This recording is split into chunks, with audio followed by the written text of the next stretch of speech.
They say working the night shift changes you, and not just because of the sleep. Something happens to your mind when you spend too many hours alone in the dark, surrounded by silence that feels watched.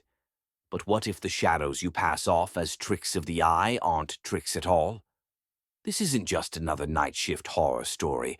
This is a warning. Because the last shadow in your room, that one doesn't belong to you, and no matter what, don't turn around. My name is Marcus, and I've worked security night shifts for almost a decade. Office buildings, storage warehouses, even that abandoned children's hospital downtown. Yeah, the one that people dare each other to enter on Halloween. But it wasn't until I got transferred to the Halstead corporate tower that I started seeing it. Halstead's just another tall, gray monolith in a city full of them. 9 stories. Mostly empty after 6 p.m.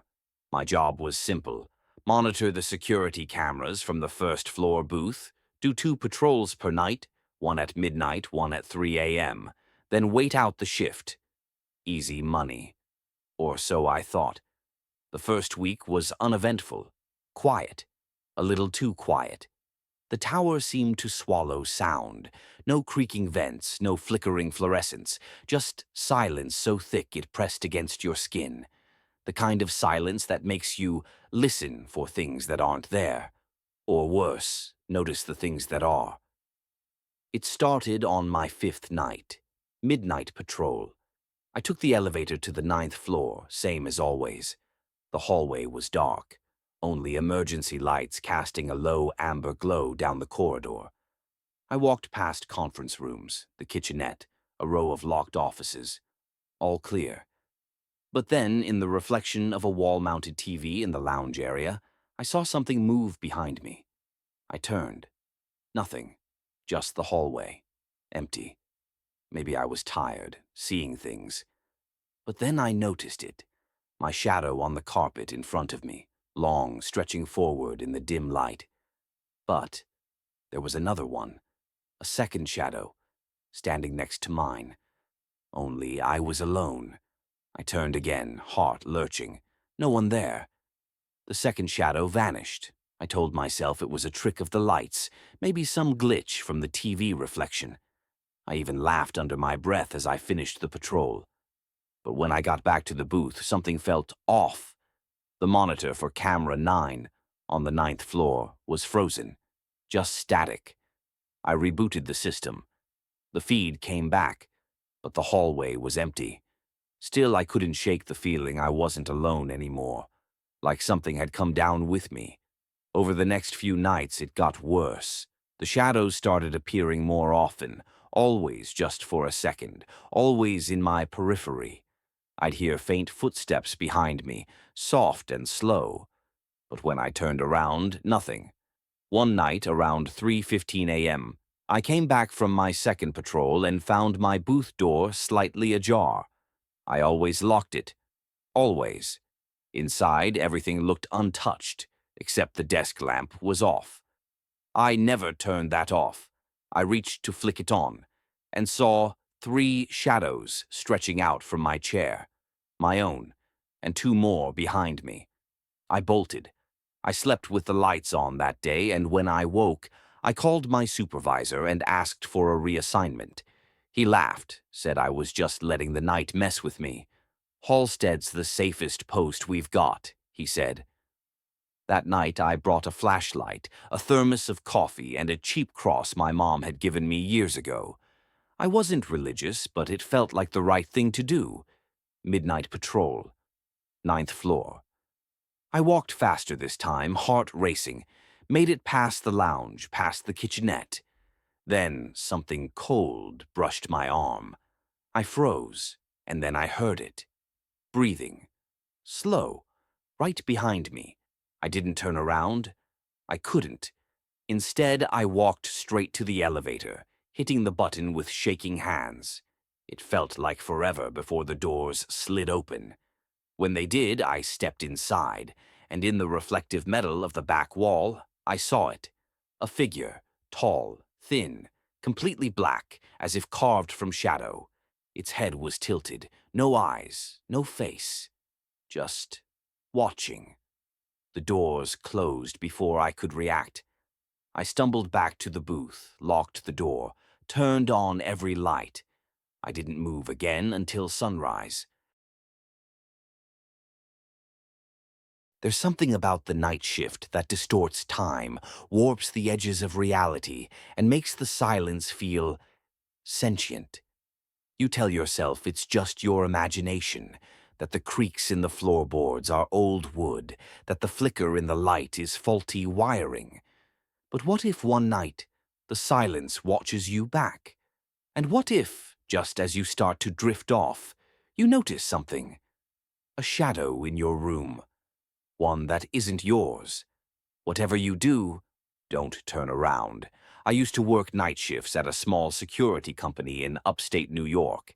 It wasn't anything glamorous, just manning the desk from 11 p.m. to 7 a.m., checking cameras, logging vehicle entries, and making sure no one broke into the warehouse behind the main office. Most nights were uneventful, quiet, boring even. But that quiet had a weight to it, like something was waiting, listening. The office itself was small, barely larger than a living room. The walls were this faded yellow color that always made me feel like I was trapped inside an old photograph. There were no windows, just one thick security door, and 6 monitors mounted above a desk cluttered with logs, leftover coffee cups, and a dusty microwave that hadn't worked in years.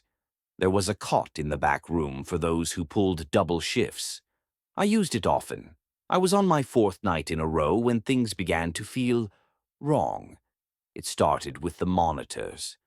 Around 2:17 a.m., the feed from camera 4, which pointed toward the back loading dock, flickered. At first, it was just static, nothing unusual. It happened every now and then when the weather acted up. But that night, the skies were clear. No wind, no rain. I tapped the console, adjusted the feed. The image snapped back on.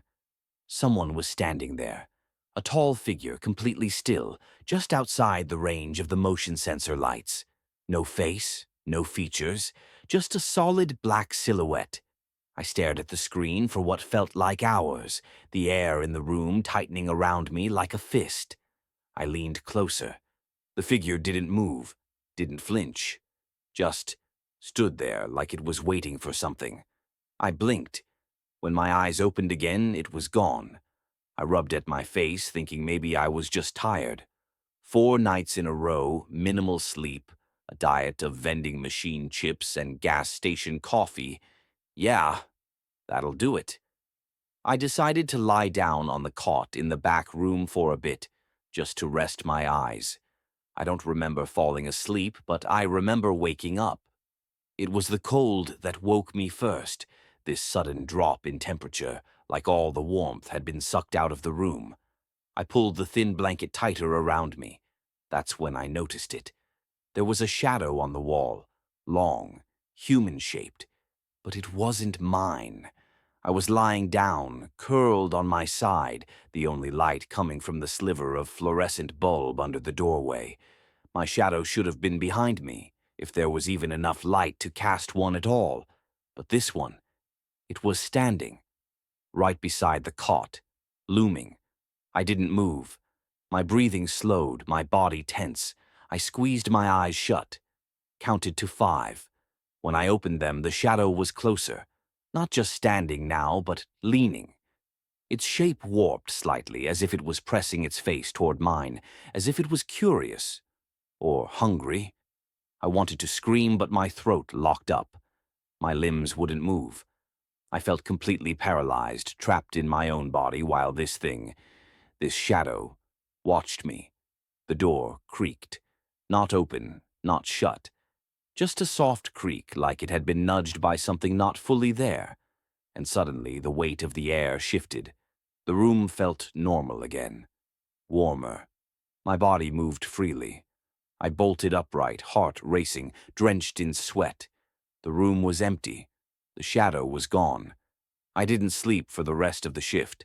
Hell, I didn't sleep at all the next day. I told myself I'd hallucinated, Maybe it was sleep paralysis. That's what the internet said when I looked it up. Common symptoms include the sensation of a presence in the room. Yeah, real comforting. But then came the second night. Same shift, same silence, same flicker on camera 4. At exactly 2:17 a.m., the figure appeared again, standing in the same spot, just outside the light's reach. Only this time it was closer to the door, and when I glanced at the reflection in the dark screen beside the monitors, there were two shadows behind me.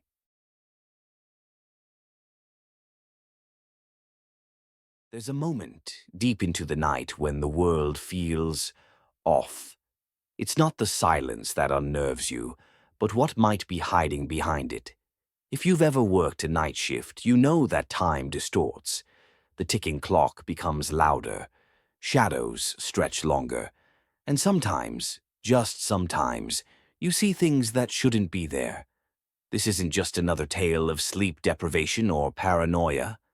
This is what really happened to me. I survived it, but I still sleep with the lights on. Because after what I saw, I'm not sure I ever really made it out. Let me take you back to the night it all began, the night I realized the last shadow in my room didn't belong to me. I was 24 and had just started a new job as a security monitor for a corporate office building. The hours were brutal, 10 p.m. to 6 a.m., 5 nights a week. But the pay was decent and the place was quiet. Too quiet. The office was one of those sleek, modern high-rises in the city. Glass walls, polished concrete floors, motion-detecting lights that clicked on just a second too late. There were only 2 guards on shift, myself and another guy named Darane. We took turns doing rounds while the other sat in the control room watching the cameras. I had just finished my second week when things started to go wrong. It began with the lights. At exactly 3:33 a.m., yes, always the same time, one section of the 9th floor would flicker off. Not the whole floor, just the northwest corner. The first night it happened, I radioed Darane. "Lights just went out on 9, I said. "They do that sometimes," he replied. "Probably a motion sensor glitch." But, "No one's up there, right?" "Nope. No cleaners scheduled. Just ignore it unless the alarms trip." I wanted to believe him, but something didn't feel right. I checked the camera feed for that hallway. It was dark, grainy, filled with static. Just as I leaned closer to the screen, I thought I saw it. A shape blacker than the shadows around it, standing at the far end of the hall. No movement, no sound, just stillness. I blinked, and it was gone. I replayed the footage 3 times, but nothing showed up. Darane thought I was just tired. Maybe he was right. But the next night it happened again. Same floor, same time. This time I went up to check. The elevator dinged softly as I stepped onto the 9th floor. The air was cold, colder than the rest of the building. The lights flickered once, then buzzed back on. Everything seemed normal. Then I turned the corner. There was no figure this time, but every door in that corridor, every office door, was wide open. I know for a fact they had been shut when I did my earlier rounds. The cleaning crew hadn't been through. No one had. I shut them all, one by one, heart thudding harder with each step. The silence was pressing, like something just behind me was holding its breath. I tried to shake the feeling and return to the control room. That night, I didn't sleep when I got home. I stared at my bedroom wall, lights on, door locked. I told myself it was just nerves, stress. But the next few nights proved me wrong, because it followed me home. It started subtly. My bedroom light would flicker when I walked in. I heard faint tapping on the walls, like fingertips brushing across drywall. One night, my reflection in the bathroom mirror moved a second slower than I did. I told myself it was sleep deprivation, that my mind was playing tricks, until I saw the shadow. I was lying in bed, the glow from my hallway nightlight casting soft light into my room. My back was to the door. My cat, Miso, was curled at my feet, eyes open, alert. Then she hissed. Not the annoyed kind. No, this was primal, terrified. Her fur puffed up and she bolted out of the room. I turned over to see what had scared her. And that's when I saw it. A tall, unmoving silhouette cast against my wall. But I was alone. Nothing in my room could make that shape. My heart stopped. I didn't move. I couldn't. The shadow didn't sway, didn't flicker with the light. It was solid, watching. I whispered, "Hello?" and instantly regretted it. The air grew colder. My breath came out in a fog, even though the heater was on. My limbs felt heavy, as if gravity had thickened. I reached for my phone on the nightstand, but the screen stayed black, dead, even though it had been charging. The shadow twitched, not moved, twitched, like something struggling to hold still. I knew then. It wasn't a trick of the light, it wasn't a figment of my imagination. It was something real, something that had followed me from the building. I shut my eyes and whispered a silent prayer. I don't remember falling asleep, but when I woke up, it was morning. The light was normal. My phone worked. The shadow was gone. But I knew it wasn't over. I could feel it, like a pressure just behind my shoulder, waiting for me to turn around.